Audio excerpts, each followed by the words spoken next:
Let's Mike News at 5.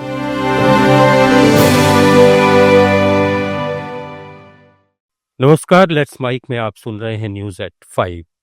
Bulletin की शुरुआत हम करेंगे आज की सबसे बड़ी खबर से, फिर जानेंगे देश दुनिया और आपके अपने राज्यों तक की बड़ी अपडेट्स।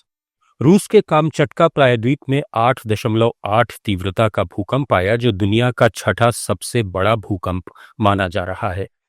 भूकंप आने के बाद सुनामी का खतरा मंडराने लगा है। भूकंप का केंद्र समुद्र में 19.3 किलोमीटर की गहराई पर था। भूकंप के बाद 4 मीटर ऊंची सुनामी लहरें उठीं, जिससे रूस, जापान, हवाई और अलास्का में सुनामी का अलर्ट जारी करना पड़ा। जापान में टोक्यो से 20 लाख और अन्य इलाकों से 9 लाख लोगों को सुरक्षित स्थानों पर पहुंचाया गया है। फुकुशिमा परमाणु संयंत्र को खाली कराया गया है। कामचटका में इमारतों को नुकसान और बिजली मोबाइल सेवाएं ठप होने की खबर है। राहत और बचाव कार्य तेजी से चल रहे हैं। प्रशासन ने लोगों से सतर्क रहने और निर्देशों का पालन करने की अपील की है। बता दें, सुनामी समुद्र में उठने वाली विशाल और खतरनाक लहरें होती हैं, जो आमतौर पर समुद्र के तल में आने वाले शक्तिशाली भूकंप की वजह से पैदा होती हैं।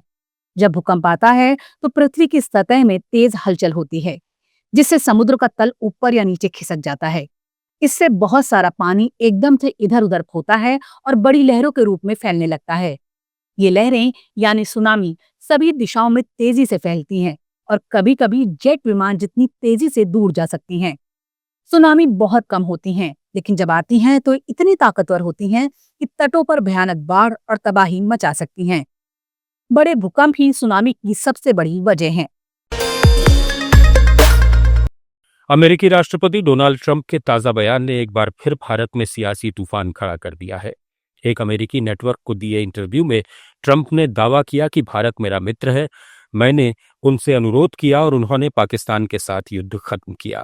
साथ ही उन्होंने भारत पर 20 से 25% टैरिफ लगाने की बात दोहराई। The rate will be for They India. are going to pay 25%. That India is preparing to face higher U.S. tariffs between 20 and 25%. Yeah, I think so. Look, India's they're my friends, and he's my friend. And, you know, they ended the war with Pakistan at my request, and that was great.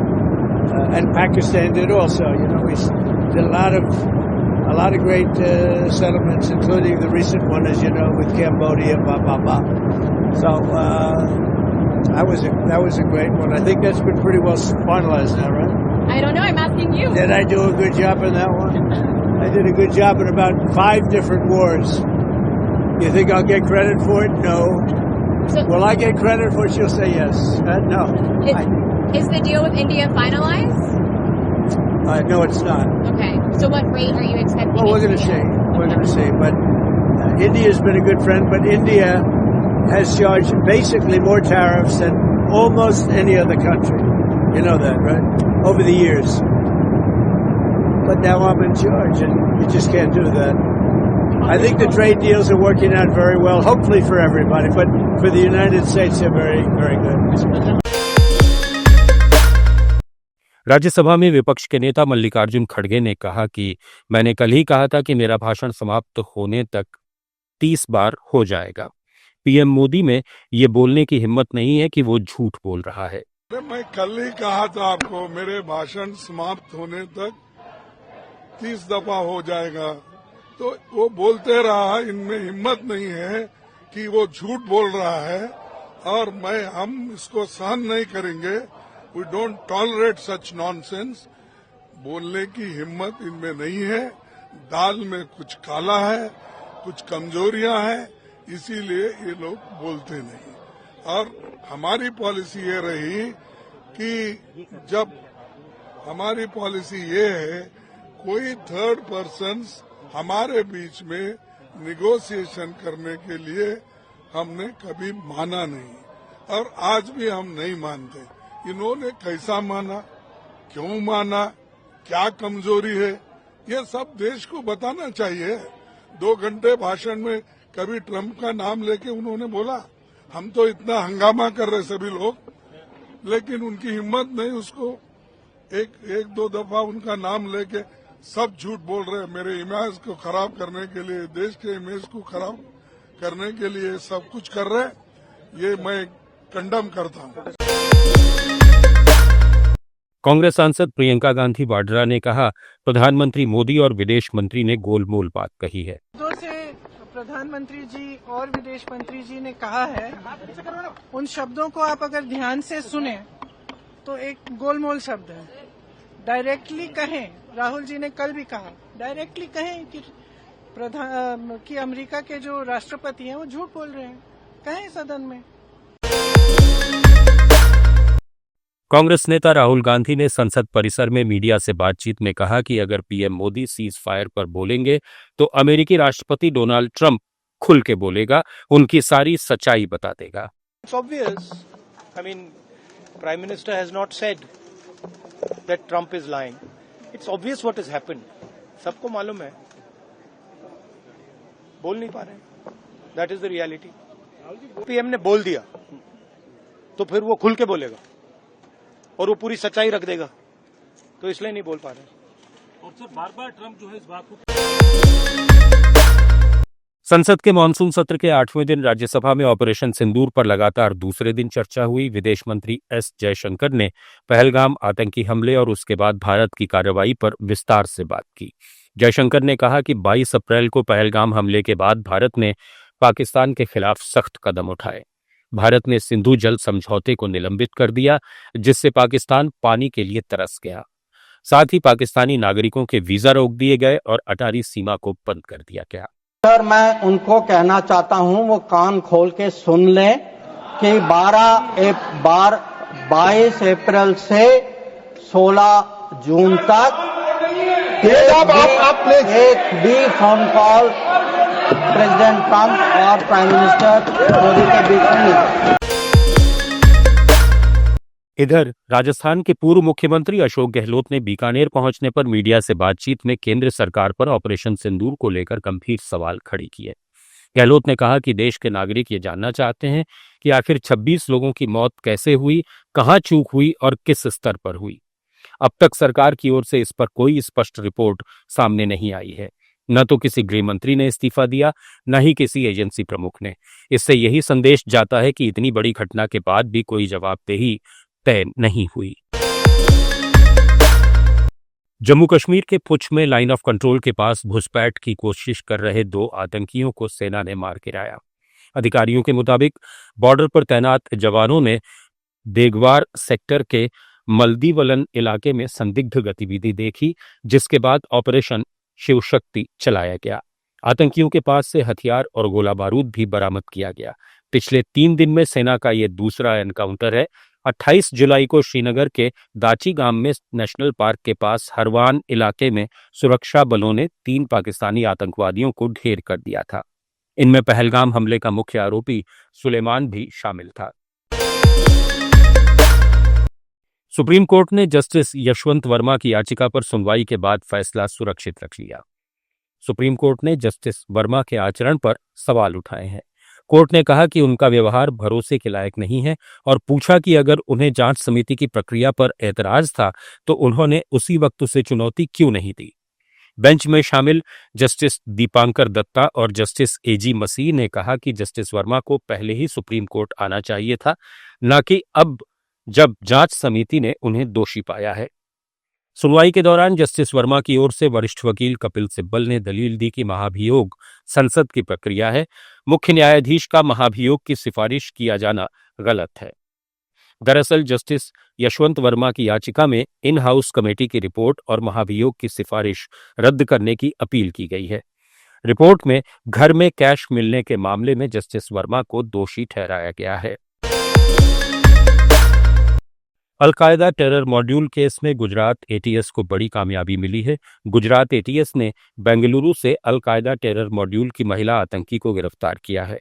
Karnataka की रहने वाली शमा Parveen al Qaeda का पूरा module चला रही थी। इस महिला आतंकी को गुजरात एटीएस ने कर्नाटक से पकड़ा। इस संबंध में पूछताछ जारी है। 30 साल की शमा परवीन AQIS की मुख्य महिला आतंकी है।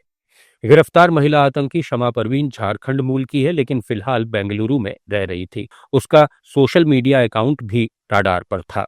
गुजरात के गृह मंत्री हर्ष सांघवी ने कहा कि अब तक अलकायदा टेरर मॉड्यूल के 5 आतंकियों को पकड़ा गया है। गुजरात एटीएस ने अल-कायदा इंडियन सबकॉन्टिनेंट के पहले 4 आतंकियों को गिरफ्तार किया है। कल एक और बड़ी सफलता गुजरात एटीएस को प्राप्त हुई है।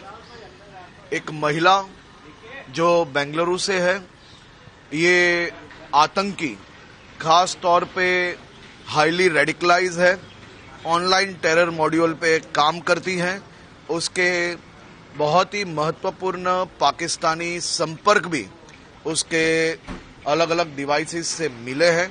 गुजरात एटीएस की ये प्रोएक्टिवली पुलिसिंग के माध्यम से 5 जितने महत्वपूर्ण ऑनलाइन टेरर मॉड्यूल पे काम करने वाले अल-कायदा इंडियन सब कॉन्टिनेंट के ये आतंकियों को गिरफ्तार करने में सफलता प्राप्त हुई है। मैं गुजरात एटीएस को बहुत बहुत अभिनंदन देता हूं। सट्टेबाजी ऐप स्कैम मामले में साउथ के मशहूर एक्टर प्रकाश राज हैदराबाद के ईडी ऑफिस में पेश हुए।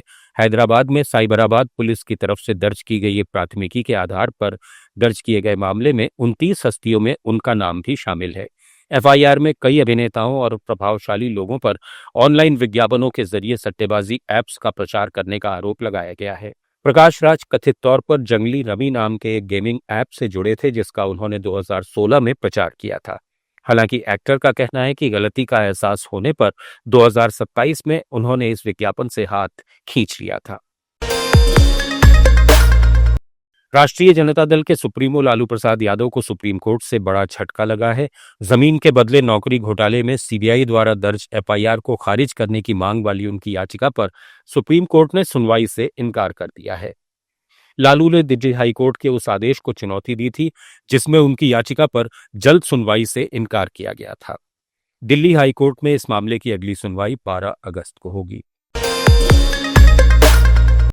बिहार की नीतीश सरकार ने आशा और ममता कार्यकर्ताओं के मानदेय में बढ़ोतरी करने का फैसला किया है। अब आशा कार्यकर्ताओं को हर महीने 1,000 रुपए की जगह 3,000 रुपए प्रोत्साहन राशि मिलेगी। वहीं ममता कार्यकर्ताओं को हर प्रसव के लिए 300 रुपए की जगह 600 रुपए मिलेंगे। इधर राज्य की सभी बसों में आगे की 4 पंक्तियों की सीटें अब सिर्फ महिलाओं के लिए आरक्षित रहेंगी। ये कदम महिला यात्रियों की बढ़ती संख्या और उनकी सुविधा सुरक्षा को ध्यान में रखते हुए उठाया गया है।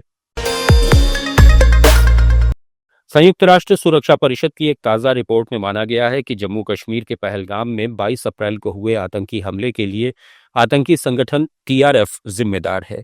इस हमले में 26 लोग मारे गए थे, जिनमें ज्यादातर पर्यटक थे। टीआरएफ को पाकिस्तान समर्थित लश्कर-ए-तैयबा का मुखौटा संगठन बताया गया है। ये पहली बार है जब संयुक्त राष्ट्र ने इस हमले में टीआरएफ की भूमिका को आधिकारिक रूप से स्वीकार किया है। भारत ने इसकी सराहना की और आतंकवाद के खिलाफ कड़ी कार्रवाई की मांग की। जम्मू कश्मीर के गांदरबल जिले में बड़ा हादसा हुआ है। सुरक्षा कर्मियों को ले जा रही एक बस आज सिंध नदी में गिर गई। बस में आईटीबीपी के जवान सवार थे।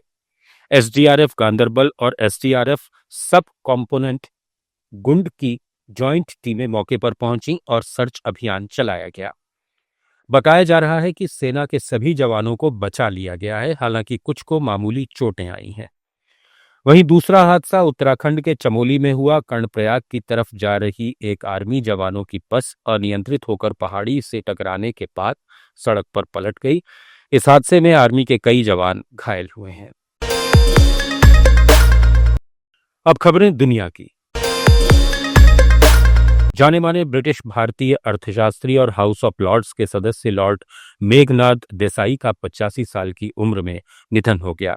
प्रधानमंत्री मोदी ने सोशल मीडिया पर पोस्ट किया, प्रतिष्ठित विचारक, लेखक और अर्थशास्त्री मेघनाद देसाई के निधन से व्यथित हूं। वे हमेशा भारत और भारतीय संस्कृति से जुड़े रहे। उन्होंने भारत ब्रिटेन संबंधों को मजबूत करने में भी भूमिका निभाई। बता दें कि लॉर्ड देसाई का जन्म गुजरात में हुआ था। उन्होंने भारत और ब्रिटेन के बीच संबंधों को मजबूत करने में महत्वपूर्ण भूमिका निभाई है। पद्मश्री से सम्मानित मेघनाद देसाई ने 1965 से 2003 तक लंदन स्कूल ऑफ इकोनॉमिक्स में अर्थशास्त्र पढ़ाया। वो 1971 में लेबर पार्टी में शामिल हुए और जून 1991 में हाउस ऑफ लॉर्ड्स गए। हाउस ऑफ लॉर्ड्स में लॉर्ड देसाई के साथ ही रानी रेंजर ने उन्हें समुदाय का एक स्तंभ बताया। उन्होंने कहा कि देसाई ने संसद भवन में गांधी स्मारक प्रतिमा सहित कई सराहनीय कार्यों में महत्वपूर्ण योगदान दिया। न्यूज एट 5 में फिलहाल इतना ही। जुड़े रहिए लेट्स माइक के साथ।